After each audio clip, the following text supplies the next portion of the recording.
Welcome to the 3DownNation podcast. I'm joined by my fellas, John Hodge and JC Abbott. Guys, it's been a minute, but great to be back on with you. And I don't know if everybody will get this reference, but I'm not going to start the show by asking, how was your day today, John Hodge? How was your day today, JC? How was your day today? Was it a good day or a bad day? That's probably over your heads, but it was from Seinfeld when Kramer talks about these cliche questions that we ask all the time. Like, you guys got to start the show with some fire, okay? Hodge, I liked what you did. Welcome in your own way. But then you're asking JC, oh, I hope you're having a good day today, JC. Like, isn't that a given? Boys, I hope every single day both of you wake up with fire in your belly and have the best day possible. It's sunny, blue skies in Toronto where I'm taping this podcast, fellas. I'm not going to say how was your day, but how was it without me on the podcast? It felt like it was lacking a little bit of energy. I do sometimes wake up with fire in the belly, but it depends on how much Taco Bell I've had the day before. I'll put it that way. Wait, is that in the belly or going the other direction? I will not answer that question. That is a question I'm not answering, Mr. Dunk. I thought our pods had lots of energy. We have, of course, missed you. But as for the Seinfeld reference, I'm not against the Seinfeld references. I just want it on the record that Justin has only ever seen one television show and then insists that it's the best show ever. And it's like, dude, you've watched one show. You can't watch one show and then crown it. That's ridiculous. And you know that reference is going right over my head because when did Seinfeld end? It might have been before I was born. Probably. I think it ended in 1998. Okay, so I was 1 year old when Seinfeld ended. That's how much you're dating yourself with that reference there, Doug. But you've seen me wake up in the morning. There's no fire in the belly. I'm barely coherent. I gotta struggle out of bed. I'm fired up at night. Let's record the podcast at midnight Eastern time. That would be more in my wheelhouse. Bro, I'll be asleep if that happens. For the record, Seinfeld did in fact end in 1998. Though between the three of us, I do think that we fit the archetypes of those characters decently well. We need an Elaine, obviously, but Dunk is the everyday questioner. What's the deal? And then I could be like the prickly, neurotic one. Well, yeah, they're doing this. And then JC could walk into the apartment and go, "Oh, the draft," right? Like Kramer. You know, I think it could work. You nailed that, bro. I've seen the show, not the whole thing, but I've seen episodes. And to be honest, I think it's just okay. I think it's fine. I don't think it's bad. It just doesn't do a lot for me. But yeah, it's decent. Fair. And I can acknowledge it. That's really the only series that I've watched start to finish. Other than, House of Cards comes to mind, but I don't think it had the cachet and didn't run as long as Seinfeld. And the thing that I love about Seinfeld, is so many of those conversations in the episode stand the test of time or have so far stood the test of time. Now, let's see what happens with AI and robots and all the stuff that might take over our world here. That's conversation for another day, but that's the reason I love it so much. I think that eventually there will be an AI filter where people will be able to take our podcast, plug it into something, and then it'll turn us into the three Seinfeld's characters talking about the CFL. It'll happen. And it's probably going to be like 2027. It's not even that far away. Oh, I'm here for it. I'm here for the podcast too, fellas, so let's get it rolling. Today, we're discussing the hellacious headshot delivered to Ottawa Redblacks quarterback Dru Brown. Some awards predictions following the first third of the 2025 CFL season. Which CFL team is in the most trouble without their starting quarterback? Which Canadian Football League team has the best shot at capturing first place in the rough and tumble West Division? And a potential quarterback controversy in Edmonton. But first, the CFL reinstated veteran defensive lineman Shawn Lemon this past week after he was suspended for most of the 2024 season for gambling on games as a member of the Calgary Stampeders in 2021, including one in which he played. The 36-year-old immediately signed with the Alouettes and will be able to make his season debut in Week 9 after serving a 2-game suspension for testing positive for a banned substance. Hodge, did the CFL make the right decision in reinstating Lemon? Yes, and I'm frankly surprised that this has been so controversial. There's a lot of people on social media who seem to think that Shawn Lemon should be thrown into the ocean or like tarred and feathered in the public square. And look, we've been critical of Shawn Lemon on this show. I think Shawn is a smart guy. I think what he did was really stupid, and I think Shawn would agree with that. And I did like his statement. He did say, and this is partially quoted from the statement, "I'm grateful for the opportunity to continue my career. I've learned a valuable lesson and look forward to being a positive influence in the locker room and throughout this amazing country," close quote. That's not an apology, but it is at least an admission that he did something wrong. And I think that if this is the standard moving forward, right, we all knew this was coming. Every league in North America has had problems with players or coaches or other people gambling. We can't have it, right? It needs to be penalized. That being said, I don't think that gambling on a game should automatically be some type of lifetime sentence. I think that this is a good precedent. This is a good standard. If you bet on games, it's a year. And if you have a second infraction, it's a lifetime ban. The only exception I would say is if you bet on your team to lose, or there is a distinct match fixing element to whatever it is you're doing, as we've seen as recently as just a couple years ago in the NBA, that should automatically be a lifetime ban. Well, that is not what Shawn Lemon did. He did bet on a game in which he played, but he was betting on his own team. Obviously, that's wrong. Nobody's saying that's right. But he also served the longest suspension in CFL history, right? He has had the harshest punishment ever levied by this league for doing that. I think that if you bet on your team, it's a year. If you bet against your team, it's a lifetime. And to me, this is a good standard moving forward. I know on this podcast, we often like to give hot takes. This is a perfect example of something. I thought that the league did great, and I'm surprised that there's been pushback. I'm completely on the same page as you, Hodge. I've been as critical as anyone about Shawn Lemon and what he did to deserve this suspension, but it was never death penalty level, right? And I think this punishment was consistent with what other leagues have done. The NFL has actually codified it now to this point where that first infraction, as long as it's not match fixing, is that year-long suspension rather than using the indefinite language that the CFL utilized in this case. But it was absolutely fair to suspend Lemon for this long, and it's fair to let him back in. To me, the interesting thing is just how eager the Montreal Alouettes were to get him back in their lineup. And we all know that Shawn Lemon has stood the test of time. He remains incredibly productive, but we're talking about a guy who is going to be 37 next month and has now been out of football for an entire year. I think you can dismiss that when a guy is a little younger. When you're a little bit older, that becomes more difficult to absorb that type of extended absence. I'm going to be really interested to see what sort of impact Lemon can have on what is a very talented Montreal defense with some young pieces that are getting playing time there.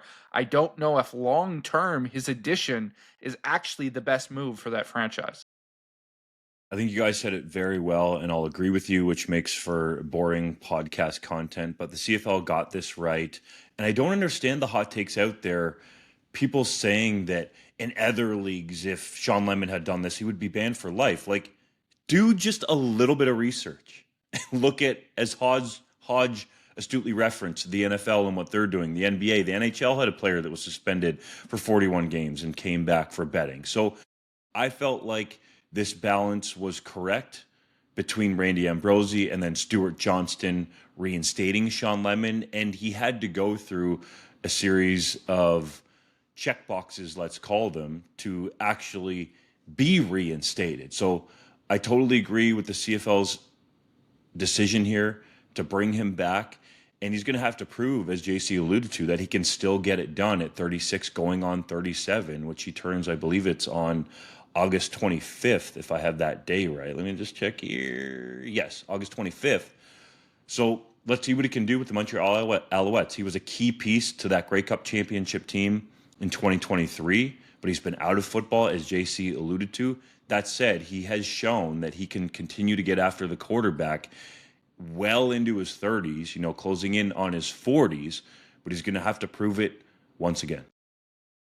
Well, and it's something that we recently saw with the canceled season in 2020, right? Some older players came back from that year and they found a new gear. It was like, wow, a year off to rest the body, get it right. This has extended your career.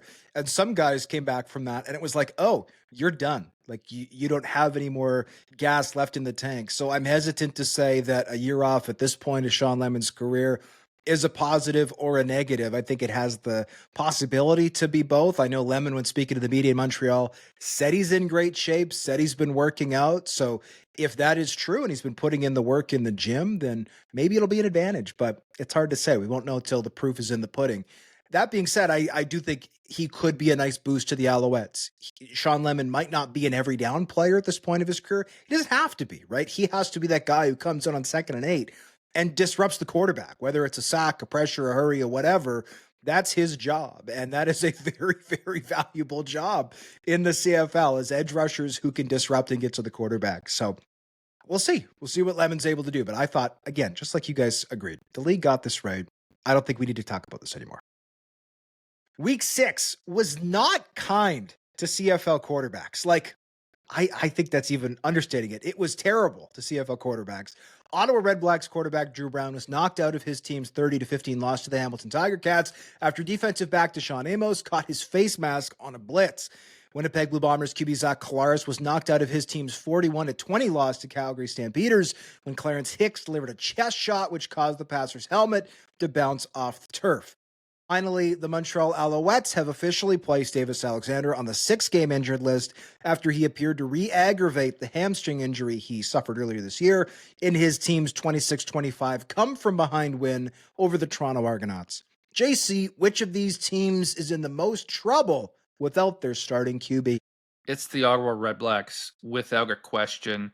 I think if you go down this list, right, the Bombers are going to be a lesser team if Zach Collaros misses time, but Chris Streveler has had success in one start this season, and I think they've got a pretty good roster around him. The Montreal Alouettes, we know how talented they are. McLeod Bethel-Thompson hasn't played up to snuff in his 2 starts this year, but we know that he's been successful as recently as last year as a starter. We expected a lot more from him. In start number 3, perhaps he can get that going. In Ottawa, they have no margin for error with their 1-6 record.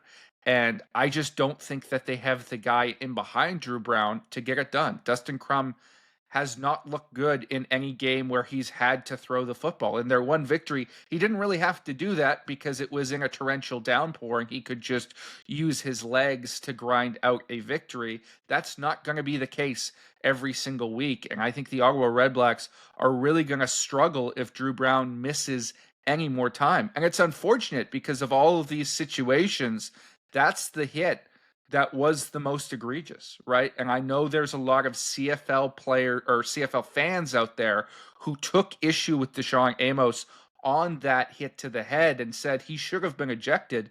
And frankly, I have a hard time disagreeing with them. I don't think there was an intent to injure. I don't think it was the most egregious hit I've ever seen, but it was clearly crown with the helmet to Dru Brown's face mask. It was with no mitigating factors. He was free off the edge. Nobody was ducking. There was nobody blocking him.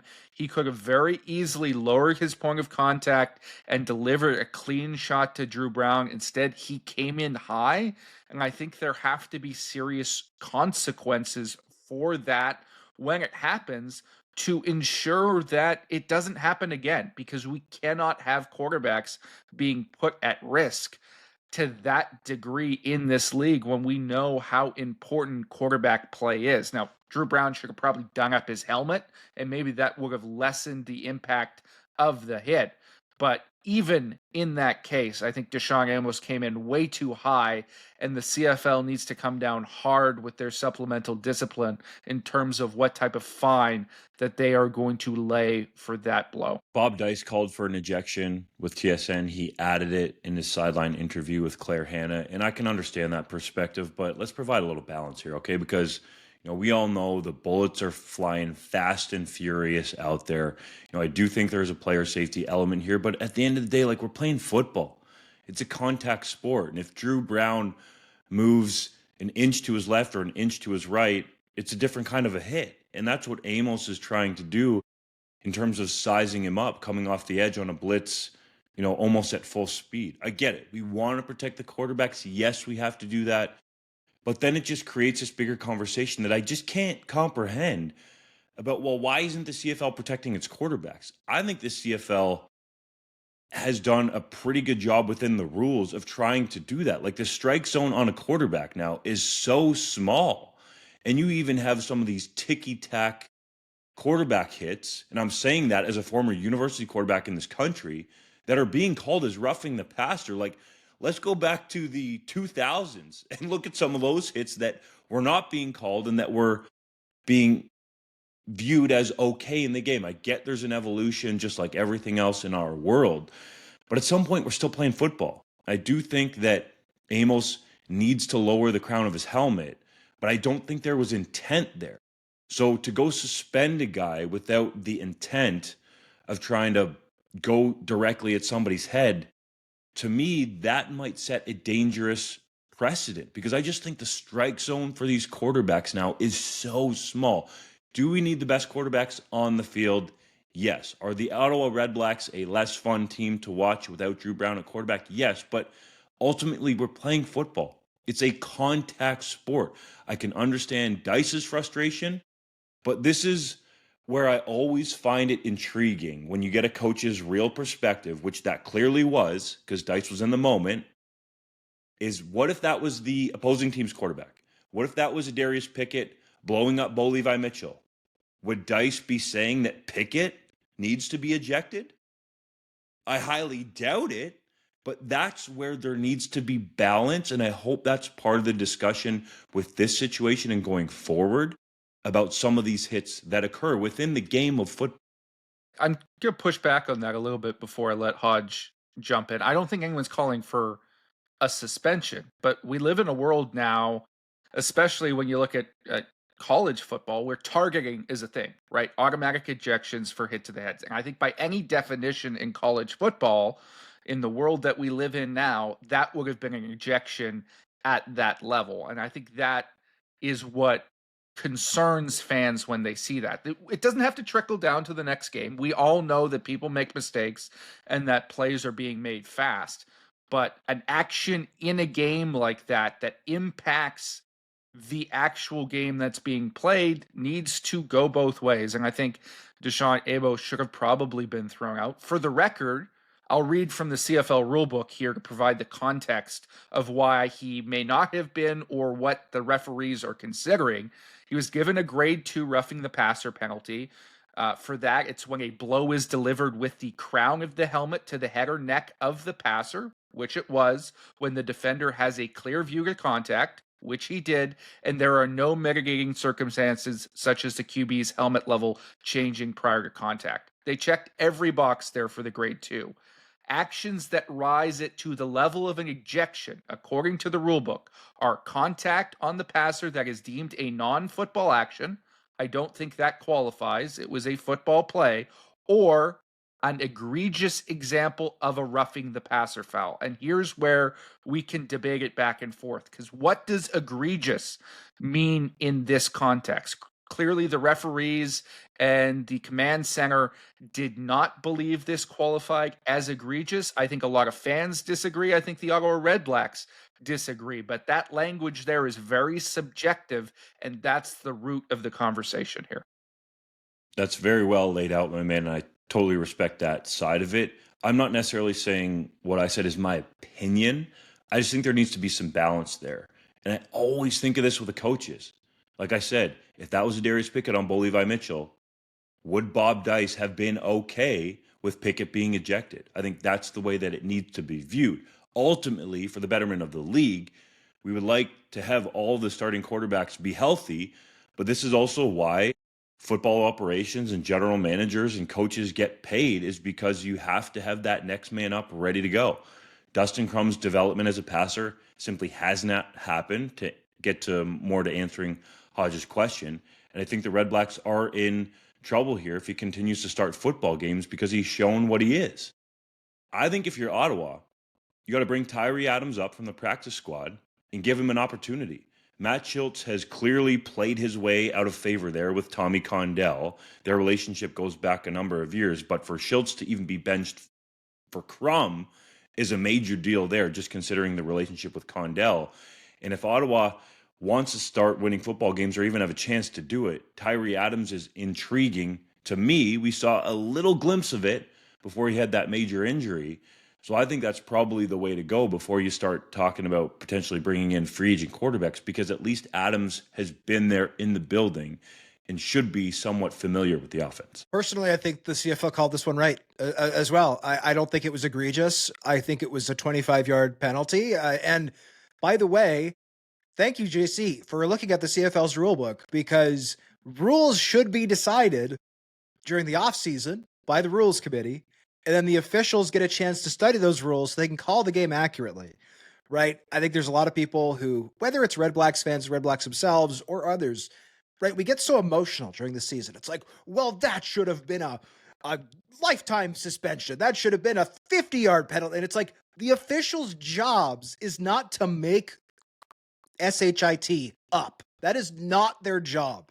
Their job is to have a rule book, memorize it, and then accurately call the game. It is not their job to get emotionally invested and then say, well, I know the rule says that's only a 10-yard penalty, but I'm going to give you 40 yards because that was terrible. Like, no, that is the officials injecting themselves into a role that is not theirs. And we do not want officials to do that. We need the rules to be called as the league and its member clubs see fit by way of the rules committee. So the rules are set, then the officials call them. The officials did that.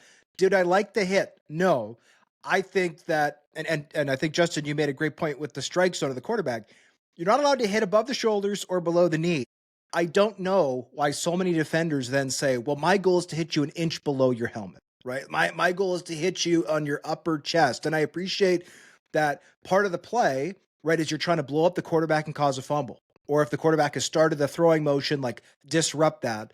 But to me, you can do that just as well by putting your shoulder pad on the quarterback's belly button. And guess what? If he ducks his helmet 2 inches before impact, then you're not at risk of a penalty, right? Because if you take a penalty, not only does the play not count anymore, but you're giving up 15 or 25 yards for the flag. Like, yeah, you want the opportunity to turn what is a sack into a forced fumble and a takeaway, maybe even a return touchdown, something like that. But by doing that with a high hit, you're also adding to the possibility or the probability of the play being negated by penalties. So to me, that's something I don't know why CFL defensive coaches don't teach more is, hey, put your shoulder pad on the belly button. That way you've got leeway up, you've got leeway down. But I know that there's lots of coaches in the CFL who are a lot smarter than me when it comes to coaching defense. So if anybody is listening to the show, hit me up. I would love to know how you teach this and why it's not taught differently. I'm asking the question. And I don't think any teams make their position coaches available to the media anyway. So I can't actually talk to a lot of you on the record if I want to. But that's my take. As for the actual question, which team is the most screwed? I'm going to say it's the Montreal Alouettes. And I'm going to say it for this reason. The Ottawa Redblacks won a game with Dustin Crum. The Winnipeg Blue Bombers won a game with Chris Streveler. The Alouettes ain't won jack with McLeod Bethel-Thompson.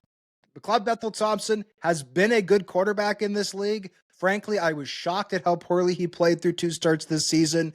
But had he not played the way he did, I question if the Alouettes would have brought Davis Alexander back as quickly as they did, right? If he had lit up this, those 2 opponents, if the Alouettes are 5-0 after 5 games, do they really rush Davis Alexander back to play the Toronto Argonauts with no Chad Kelly? Like, I'm not convinced the answer is yes. I'm obviously speculating, but I'm not convinced the answer is yes. So to me, I appreciate the standings are what they are, but the Redblacks haven't won a game with Dru Brown, right? The Bombers have lost 2 games with Zach Collaros. The Alouettes, at least, they're the only team that hasn't won a game without their starter yet. So that's why I think they're the team that's potentially the hardest up.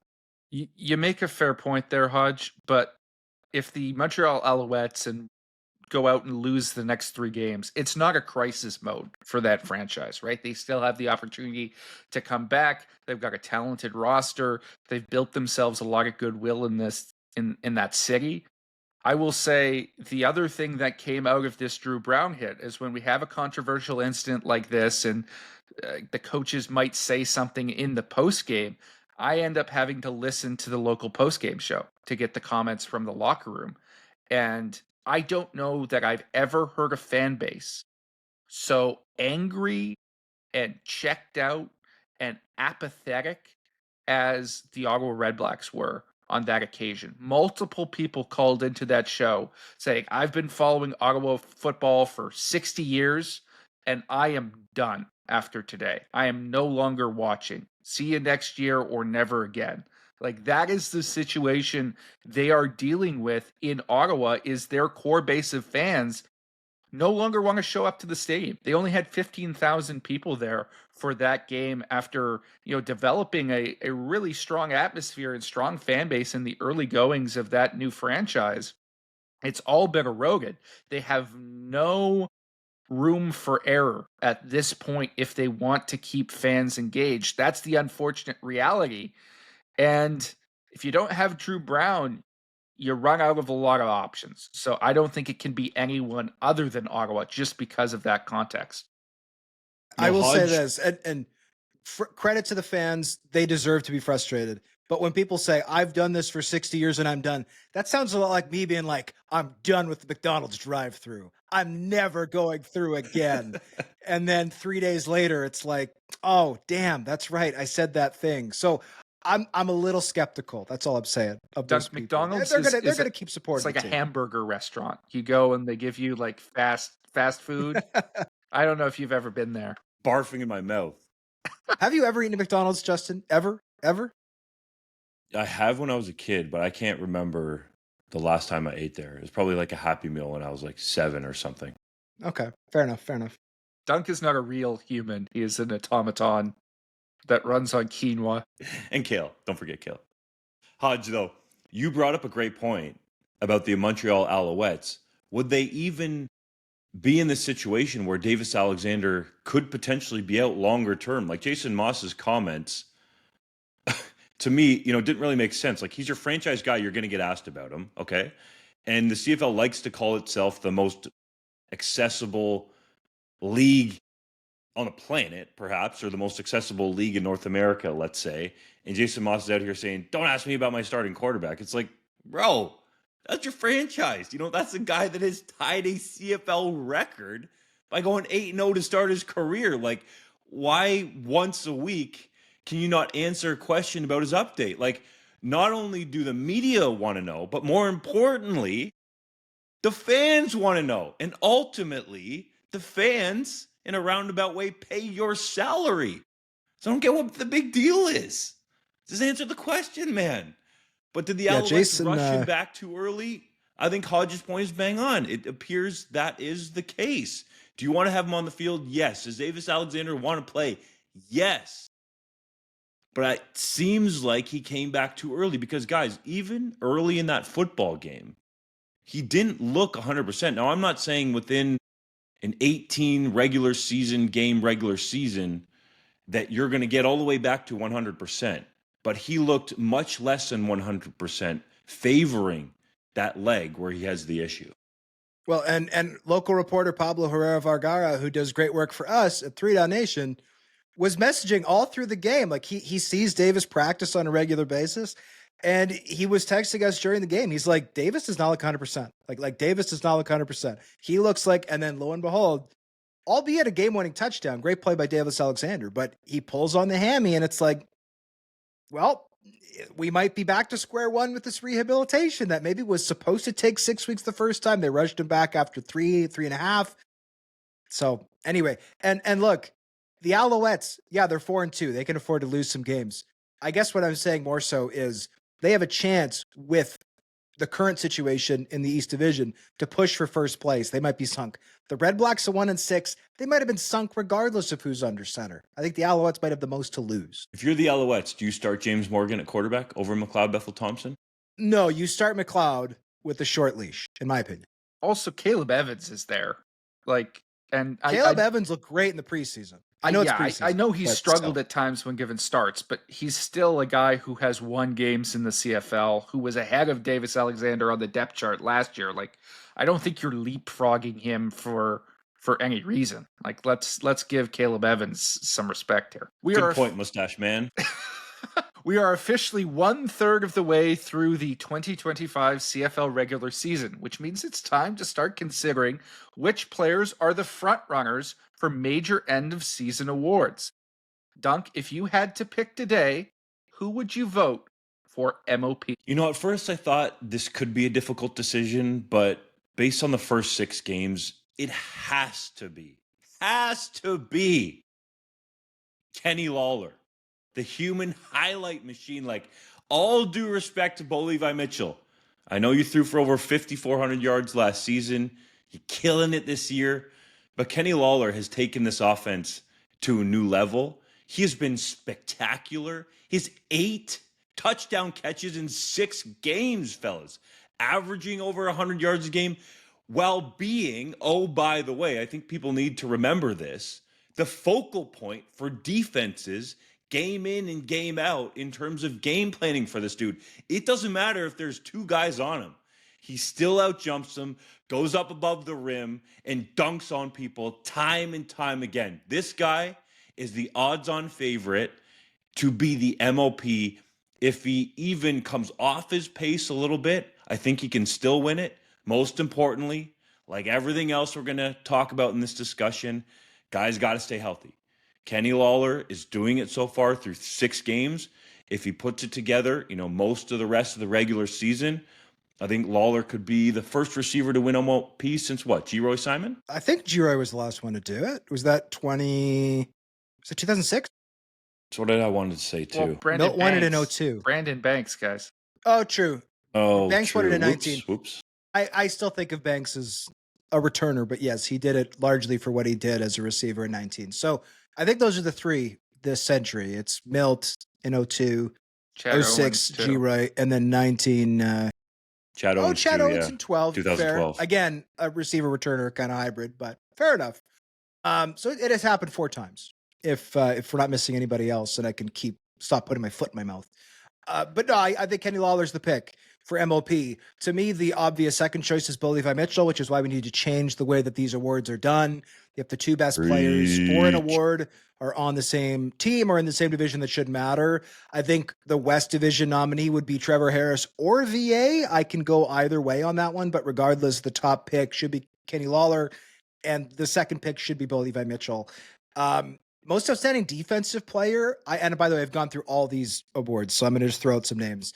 Jalen Hutchings, defensive lineman for the Calgary Stampeders. Basically a rookie. He played a couple of games last year, so he's not eligible for most outstanding rookie, but a guy who's been an absolute game wrecker, 4 sacks for them in 6 games, an unbelievable player in the run.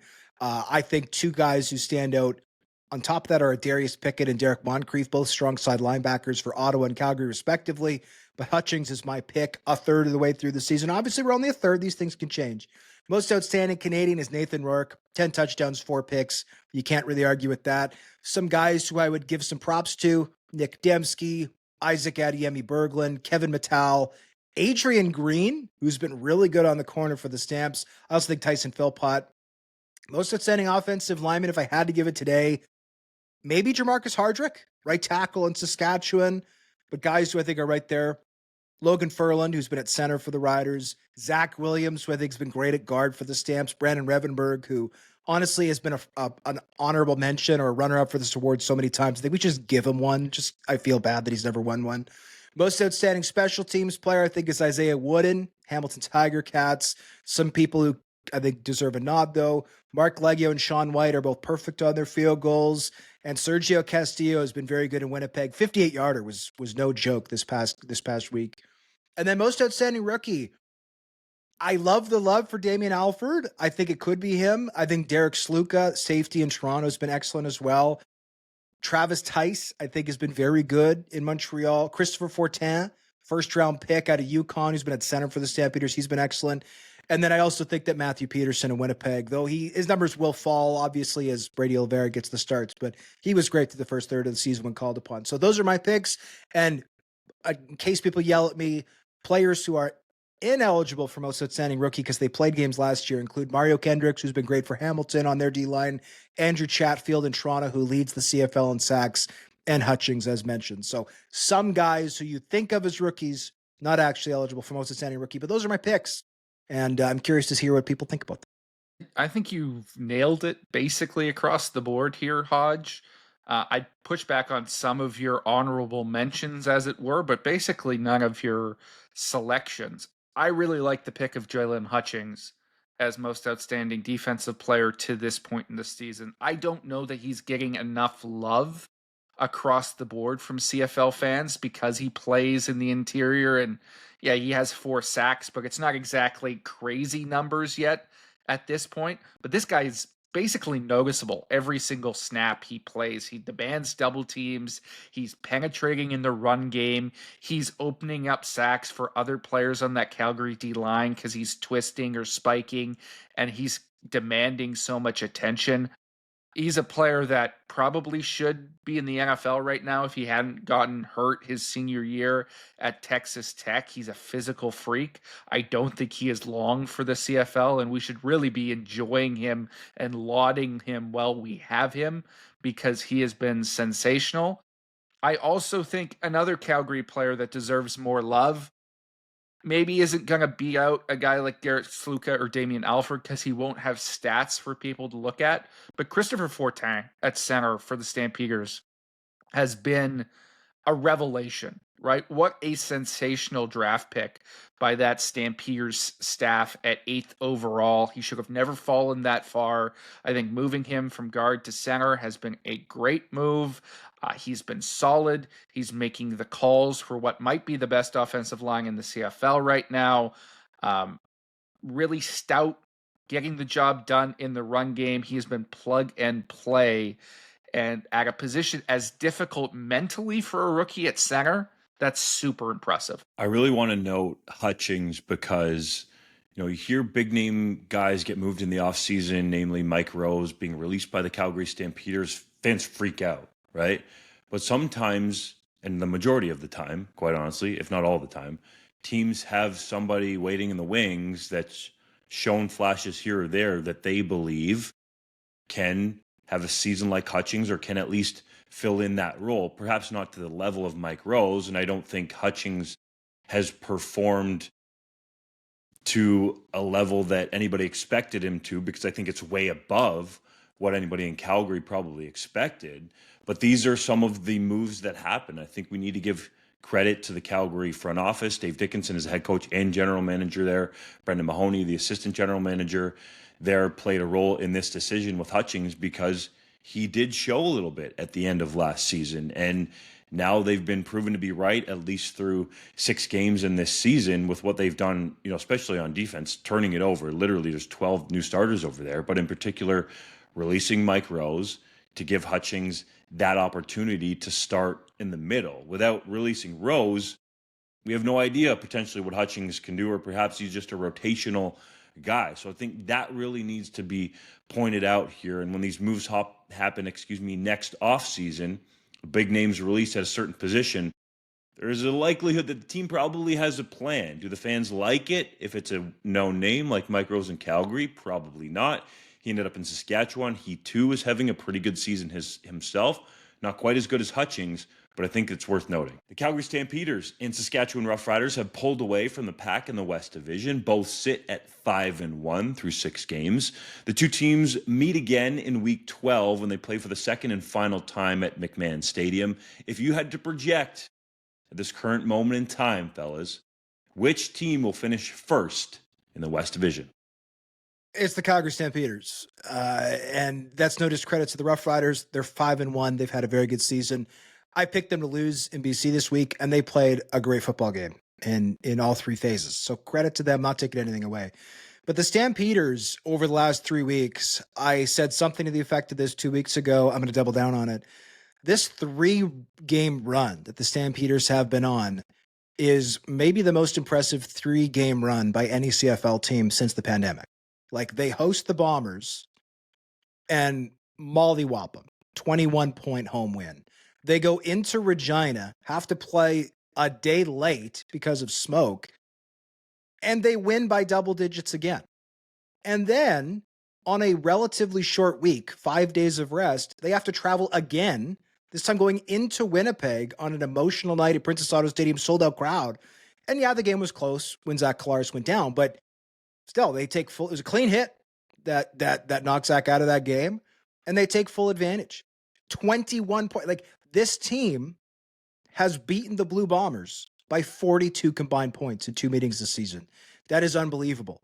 And when you look at the rest of that schedule, they've got 3 games against Edmonton left. I think right now that's looking like 3 dubs.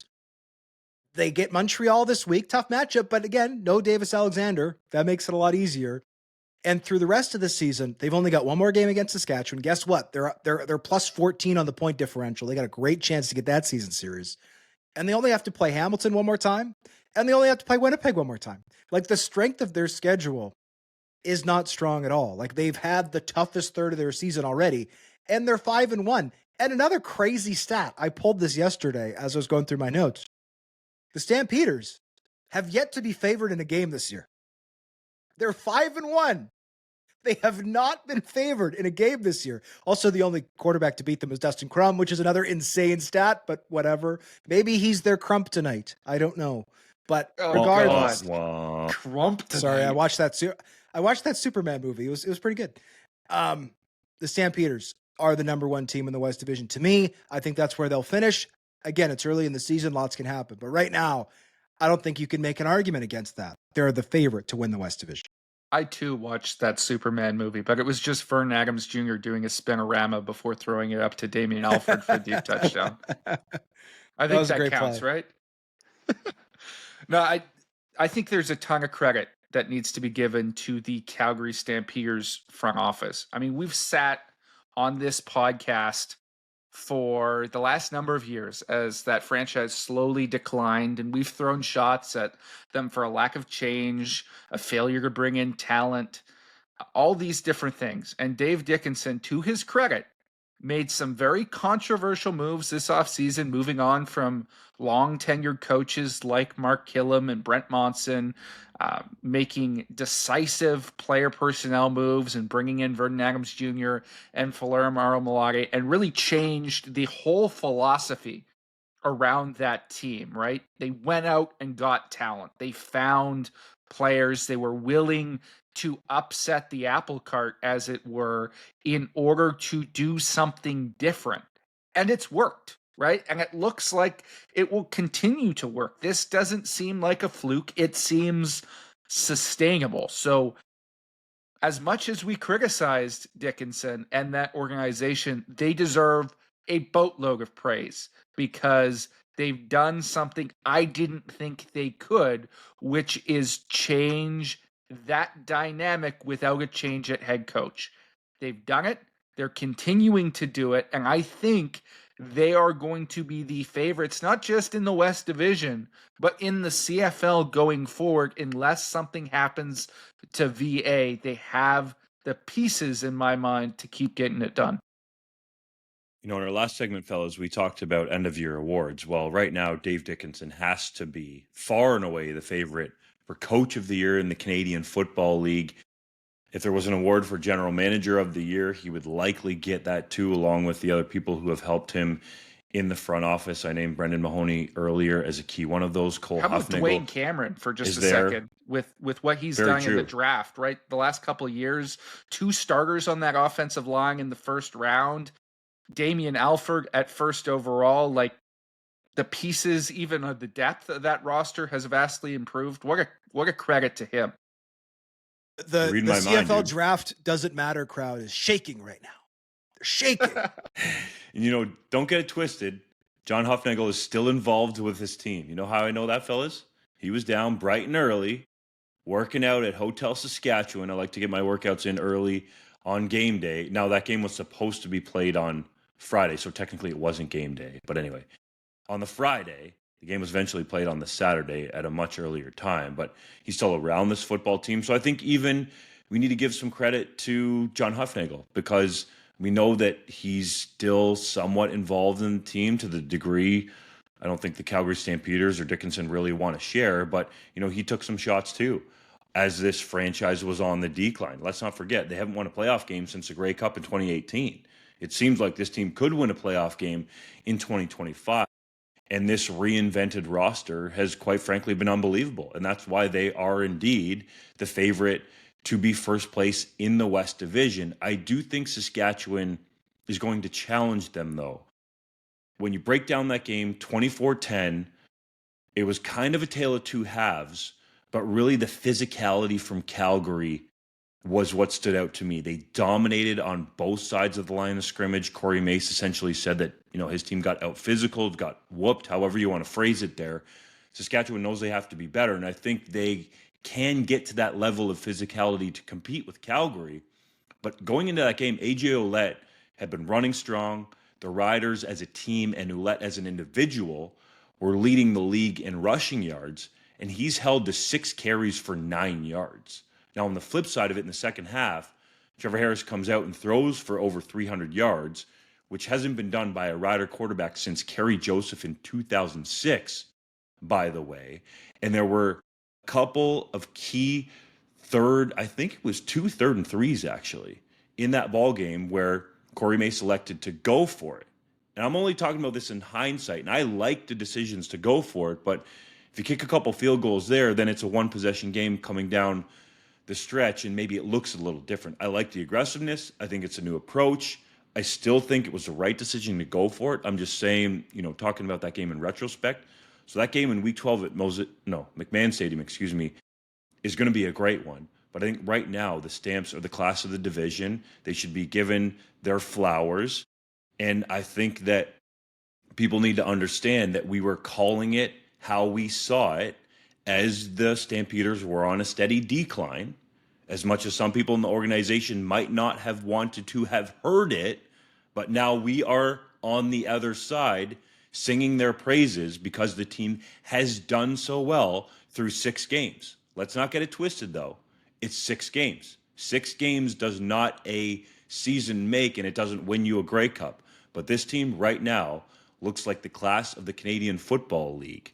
And I think that needs to be spread far and wide, because a lot of people were thinking this was Dave Dickinson potentially just going through the motions and being let go after a long run in Calgary at the end of the 2025 season. Well, Dave Dickinson is, sticking up a middle finger to all of his haters and saying, nah, you thought I was done? I'll reinvent myself. I'm coming back with a vengeance. And this team looks to be for real. They got to keep proving it, but man, do they look really good.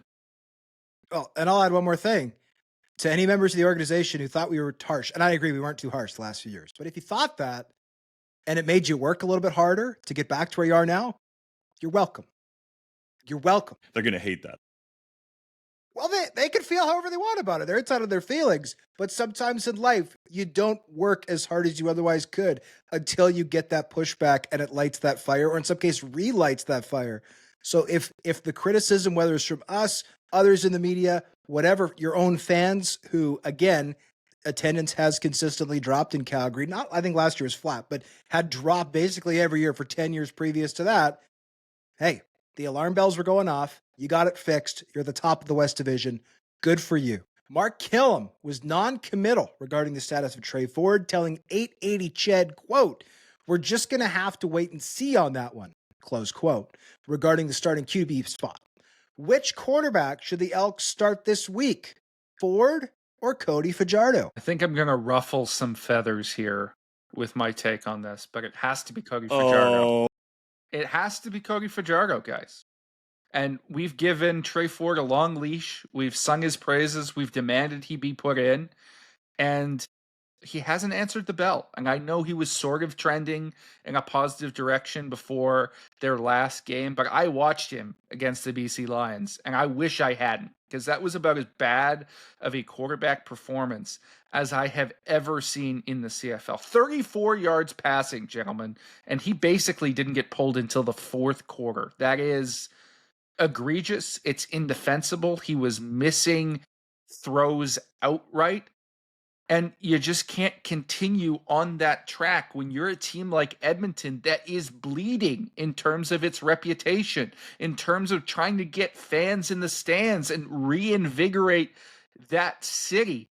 They can't afford to have performances like that going forward. And frankly, even in the games that he played reasonably well in, Ford wasn't that spectacular. That perfect passer rating, I think it came on 17 attempts. A bunch of that yardage came on a screen pass to Justin Rankin where he took it up the field.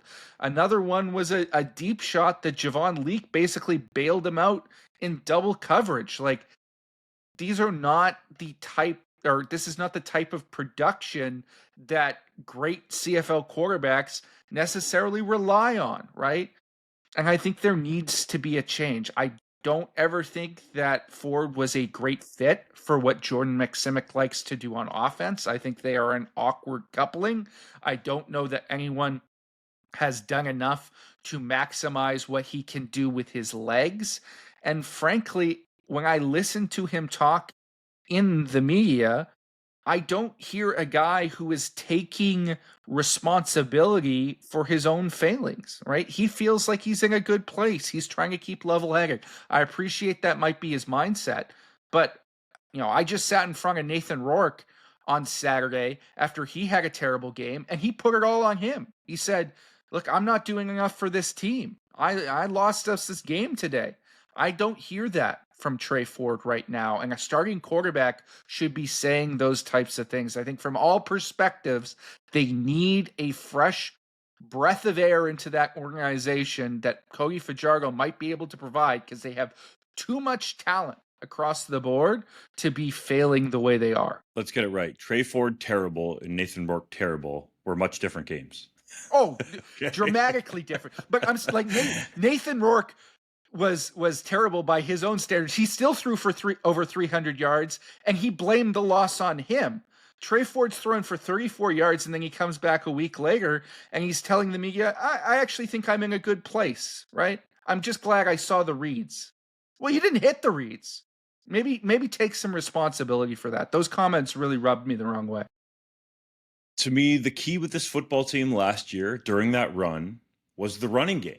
And yes, Tre Ford was a quarterback, but I don't think he is yet or has proven to be a quarterback who can throw it 25, 30, 35, 40 times in a game and lead you to a win. The Elks need to commit to running the football. Justin Rankin had 3 carries against BC. Javon Leake had 2. Like, Tre Ford, everybody knows this, helps you open up those seams a little wider in the RPO game for those running backs. To me, that's one of the major issues with the offense. So I understand the talk about potentially making a change at quarterback, but you need to at least play to Tre Ford's strengths a little more and your team's strengths, the offensive line firing off and running the football. Like, you have Rankin there, who by all accounts the Elks love. Javon Leake's one of the fastest players in the Canadian Football League. We saw last year what he did in Saskatchewan with that breakout 3-touchdown game as a running back. Like, that was electric. To me, that's the foundation of this team. Run the football, be physical, play tough on defense with all the talent they have over there that is still coming together. In all due respect, I don't think it's been talked about enough that JC Abbott is in his first year as a defensive coordinator. It's difficult when you're going up against the likes of, for example, long-time offensive play callers in the league like a Buck Pierce. Like, that's a difficult situation. That is a major advantage for BC in that football game. Buck Pierce calling the offensive plays against JC Abbott. He definitely has some learning to do. I'm not saying he can't get to that level, but these are some of the factors. Plus, you brought this whole team together. To me, I just think you got to stick to running the football. And, we love to say in the CFL that in the last 3 minutes, the game can change, which is absolutely true. So because you get behind by a couple touchdowns in a game, doesn't mean you have to abandon the run game. You can go down the field, pretty quickly, even just running the football, because there's only 20 seconds on the play clock. So to me, that's where this starts. If you're going to make the decision to change quarterbacks, I get it, but I don't think that the Elks have committed to running the football, especially not the last time out in that 32-14 loss to the BC Lions. And that doesn't help Tre Ford, because when he's at his best, and I saw it live in person last year, when the Elks went into Mosaic Stadium 0-7 and put up over 40 points on a Riders defense that was tops in the league against the run. And a lot of that damage was done on the ground. That set up Tre Ford to take opportunities down the field in one-on-one coverage with deep balls that he connected on. He looked really good, I thought, in that game because they played to his strengths. I think that's what needs to happen here with Tre Ford. If you really want to find out who he is, play to his strengths, commit to running the football, and then let's see if he has another terrible game or two throwing it. I think you kind of need to see him through this, because if you change to Cody Fajardo now and he doesn't play well, because I don't think Fajardo has looked particularly great when he's come into the games, then what do? You've shattered Tre Ford's confidence. I think you got to give him a chance coming out of this bye week to rectify that terrible, and let's call it what it was. It was a terrible performance, 4 for 12 for 34 yards. You got to give him that chance to try to get it right. And if he can't for the next game or two, I think then you think about Cody Fajardo coming in. And I get, JC, your point about Nathan Rourke taking responsibility and Tre Ford feeling like he's in a good place, but you need to talk to yourself mentally and when the words come out of your mouth in a positive way. So I think there's a little bit of a different way he could have gone about it, but I actually like that approach where he's not dwelling on the last game and he feels comfortable. Perhaps we'll see that this week, but he might not even get the opportunity. Who knows? Maybe the ploy by Mark Killam is a way to make Tre Ford think that he's got to earn it in practice, right? If I'm non-committal on my quarterback status and not just giving you this job, because the Elks have given him that job with the contract he gotten through the first number of games this season, that if he's got to earn it, maybe that sharpens Tre Ford. To me, the answer is simple. It's Tre Ford's last shot. You get one more kid. Like you're starting in Saskatchewan this week. It's going to be a tough game. Then again, Tre Ford also won in Regina last year and played very well in that game. So this is your shot. And if you don't play well, we're going to Cody Fajardo the following week when the Tiger Cats come to town. And I say that because I think if you are Edmonton, a team that's struggling to sell tickets, that's fighting for relevancy in that market, I think that changing the quarterback for a home game is a way to maybe keep some of your fans on board. And I do agree that Tre Ford was miserable this past game. I also thought he was better than JC gave him credit for in the Ottawa win. He's fun to watch when he's on. Arguably the most fun player to watch in the CFL when he's on. The only adjustment that I would make, and Jordan Maximek has forgotten more about game planning than I know, but I would like to see the Elks get more creative in their run game. Well, but Steven Sorrells, who is the team's run game coordinator, is the same guy who was there last year when they were running the heck out of the football, number one rushing attack in the CFL. I want to see both running backs on the field at the same time. I want to see not just the RPO, not just the read option. I want to see triple option. Hell, throw in a quadruple option and hit whether it's Keon Julian Grant. Like I want to see more creativity in the run game. I want to see Tre Ford set up for more success. You are not going to have success with Tre Ford if you ask him to drop back and stay in the pocket 35 times a game. That is not a recipe for success. It has never been a recipe for success with him. I want to see a stronger dedication running the football. I want to see them dress 7-0 linemen, Phil Grahovac on one side, Jackson Morgan on the other, couple of big old guys out of the OUA, go double tight, and then say, by the way, which one of you has better hands? Because one of you is catching a pass this week. Like, get creative, right? They say if you can't, what's the old saying? If you can't beat them with something, baffle them with BS. There's nothing wrong with running triple option and throwing passes to offensive linemen. If you can just baffle your opponent, you might be able to beat them. And no one is expecting Jackson Morgan or Phil Grahovac to catch a pass when they're lining up at tight end 20 times a game. They only have to leak out once, and that could be a touchdown for you guys in a red zone situation. So that is the type of adjustment I want to see for the Elks to set Tre Ford up for more success. You just had a bye week. Please tell me that you installed something new and Tre Ford friendly that can help you get a win in Riderville, because their season is very quickly slipping away because they don't have the advantage of a Toronto or an Ottawa where, well, we just have to be third place in our division. No, the Elks have to pass somebody in the West, and that opportunity is slipping by. I did not have Hodge advocating for more Jackson Morgan receiving yards on my podcast bingo card, but apparently that's where we're at here.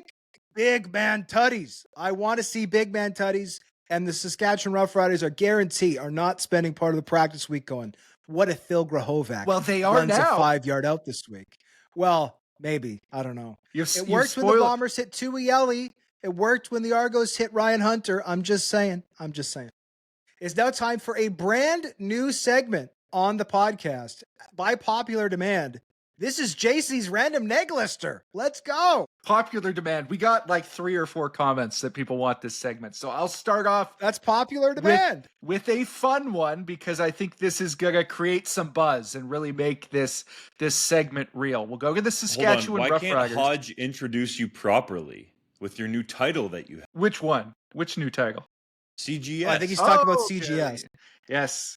Director of Canadian Scouting. It adds more legitimacy to this. Hodge, come on. Give the man a big welcome here. We officially welcome the... what's the title again? I don't actually know what the official title... I'm just handling their Canadian Scouting. Canadian Scouting person. Okay. Canadian Scouting Director. Canadian Scouting Director of the College Gridiron Showcase, a well-known college scouting event that takes place in Fort Worth, Texas, annually, which has not only a number of future NFL players, but also CFL players participating each year. Mr. Abbott, go ahead. I'm going to start off with a fun one. I'm going to the Saskatchewan Roughriders neg list to get Rider Nation on my side. And if you've already scanned this, guys, you probably saw one player stick out above the rest because he had a unique school designation. I'm talking about receiver Dion Smith out of Holmes Community College. Now, why would the Saskatchewan Roughriders be neg listing a JUCO player? I'll tell you why. Because Dion Smith, 6'4", 190, was one of the top high school receiver recruits in the nation. 4-star, 9th-rated receiver overall. Played 6 games at LSU as a true freshman. Lit it up against Central Michigan. 11 catches, 186 yards, 2 TDs. The staff at LSU at the time in 2021 were saying he was their best future weapon, better than guys like Malik Neighbors, who went in the first round of the NFL draft. But it all fell apart for academic reasons. He couldn't make eligibility. He had to go to the JUCO route after sitting out the 2022 season.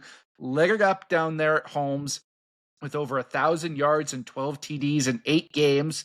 Made himself the #1 JUCO recruit in the country that season. Committed to Ole Miss, but again, couldn't get it done academically. Had to sit out last year. Now he's looking for a home. You're talking about a guy with NFL caliber potential, somebody who can sit out there on the outside like a Kenny Lawler and beat people one-on-one with jump balls, make 50-50 balls, 80-20 balls in his favor. And the Riders have had a little bit of recent success with guys coming straight out of JUCO with a receiver we all know and love in Ajo. This could be a similar story if Dion Smith wants to come up to Canada to try and prove he can make the jump directly from the CFL to the NFL. This is a name to watch if you're a Rider fan. And do you know where Holmes Community College is? I have no idea. I don't off the top of my head. I don't know where any JUCOs are. Usually they're in the middle of nowhere.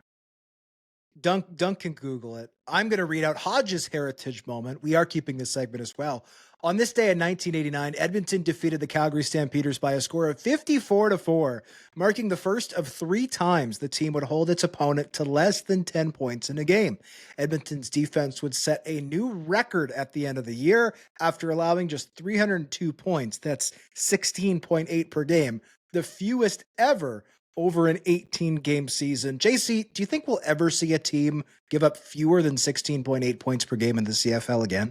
I don't think we will. We're in a different era when it comes to defense. The rules are slanted in the offense's favor. I think those days are long past. Fellas, for the record, Holmes Community College in a fun town, Goodman, Mississippi. That's where it's located.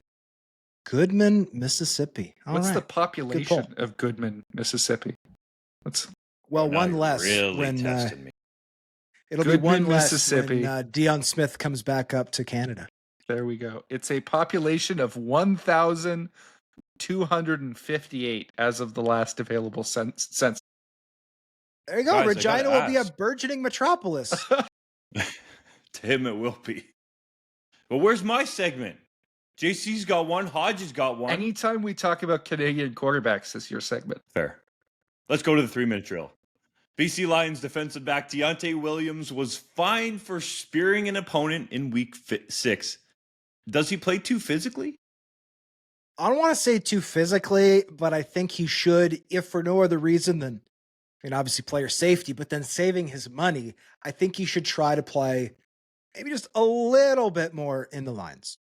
JC, you spoke to Roy Leister, who recently won the CFL's Kick for $1 Million contest. The 77-year-old retiree said his knowledge of the CFL is, quote, very limited, and that he's more of a Blue Jays fan. I'm sure the CFL office loved him saying that to the media. Can you believe that? I can. It's going to be fun to see him back to a CFL game for the first time in 30 years next week when he comes to the BC Lions versus Hamilton Tiger Cats game. I just will say for the record, Hodge, he didn't win Kick for $1 million. He won $1 million touchdown to win. Kick for $1 million is a different contest, which is now Kick for 500,000. I've learned based on the CFL's social media page. Shrinkflation is even affecting legendary CFL contests. Roughriders running back Kadeem Carey appeared to suffer a devastating leg injury in Vancouver this past week. Dunk, do you think his season is over? Yeesh. I don't like to put timelines on injuries because you never know, and neither does Corey Mace. And I doubt he'll say with certainty when he provides an update that Carey's season is over, but that did not look good, fellas. My first thought was, is Kadeem Carey's career potentially over? I hope that it's not. Hopefully it's much less worse than what it looked on the field. My goodness, man. Godspeed to him and whatever recovery he's going to have to go through.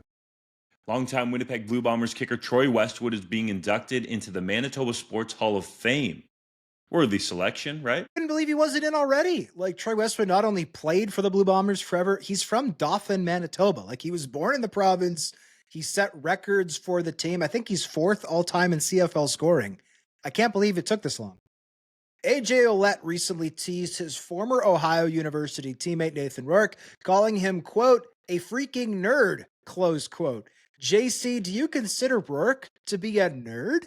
Let me put it this way. I wouldn't be shocked if he wears a pocket protector underneath his jersey. Yes, Nathan Rourke is a nerd, but in the immortal words of Travis Kelce, you want your quarterback to have a little bit of nerd in him. That's why Nathan Rourke works so hard at his job, is because he absolutely nerds out over football. Bo Levi Mitchell is officially a top 10 all-time CFL passer after surpassing Tracy Ham during Sunday's win over the Redblacks. How high can Bo go on the list? Realistically, if you look at it, I think potentially this season, fellas, he could pass Matt Dunnigan for 8th all-time. Dunnigan currently at 43,857 yards. So if Bo continues on this pace, he'll pass Dunnigan. The next question is, how many years is Bo Levi Mitchell going to continue to play? And if he's throwing for 5,000 yards and looking as good as he has through the first 6 games with the Ticats this season, perhaps it's multiple years that he continues to play, because you look at Ron Lancaster, who's in 7th, 50,535 yards. Kevin Glenn is number 6, 52,867 yards. Danny McManus is 5th with 53,255 yards. Those guys could potentially be in range. And then if you're getting inside the top 5, we're talking about Ricky Ray over 60,000 yards, Henry Burris over 63,000, Damon Allen over 72,000, and then Anthony Calvillo almost 80,000. Bo Levi Mitchell told me in the offseason leading into 2025 that at one point in his career, he sat down and did the math and thought, oh, ho-hum, I'll catch Anthony Calvillo if I play this many years and throw for this many yards. But then he went, oh my God, that is an insane amount. So I think realistically, you could get to 8th this year. And if he plays a couple more seasons, I think he could have a shot at cracking the top 5. Hodge, you were present for Milt Stiegel's much anticipated return to Winnipeg. What was that moment like being inside the stadium for it? Oh, it was incredible. I also went and spoke with Milt before the game. wished him well, gave him a hug. He seems to be doing absolutely great considering the unbelievable circumstances. He talked about Chase. He also did great interviews locally with Paul Friesen and Jeff Hamilton. I'd encourage everybody to check out those articles. They're linked in my Postgamer from this past weekend. Winnipeg loves Milt Stegall, and I don't think that can be understated. If he ran for mayor tomorrow, he'd win, regardless of platform. And Milt Stegall, I honestly believe, loves Winnipeg just as much as Winnipeg loves him. Like, this is a guy who has said on record, Cincinnati's where I was born, Atlanta's where I live, but Winnipeg is my home. And that cheer, I think, was designed to take place specifically after the land acknowledgement at Princess Auto Stadium, but before O Canada, so they could cut it off. Like, I counted, it went for exactly a minute, and it actually got louder as the minute went on. I've got a full video of it on my Twitter account if anybody wants to watch it. And it only stopped because the stadium announcer said it is now time for O Canada. And I appreciate that the Bombers and TSN and everybody has a strict schedule for what they can allow, right? They can't have a 12-minute standing ovation before the game starts. That throws everything off. But I do wonder how long that cheer would have gone, because I don't think it was even half over by the time it got chopped. But I thought it was touching. Milt said afterwards, releasing a statement saying that is the number one moment for him now in Winnipeg, which is pretty remarkable considering he became the CFL's touchdown leader in Winnipeg. His second child was born in Winnipeg. So yeah, Milt, I can't say enough about him as a person. Unbelievably gracious. And yes, he can be brash and talk about his ego, but I actually think Milt is a really humble person, a lot of humility, an unimaginable amount of grace, emotional intelligence. And I was thrilled, not just for him getting to see that love, but also I think fans in Winnipeg wanting to offer their love, wanting to offer their support, and getting an opportunity to do that in person at a sold-out stadium. That was the highlight of the game for me. Didn't really matter what happened in the 60 minutes after that. It was just awesome to be able to behold that. And it wasn't by design, by the way, as well. Milta said he didn't come back this week because he wanted to be in Winnipeg. He decided this is the right time. And then TSN's producers were like, oh, that works out well. The panel's in Winnipeg. And Milt was like, oh, even better. So he didn't come back specifically for this opportunity, but this opportunity lined up perfectly. And I think it was great for all parties involved. And just to say it here, I've said it to your face as well, Milt, but we're here for you. We love you. Everybody in the CFL does. And we wish you all the best. On that note, we thank you as always for listening to the 3DownNation podcast. For Jerry Seinfeld and Kramer, I am George. We'll see you next week for our next episode.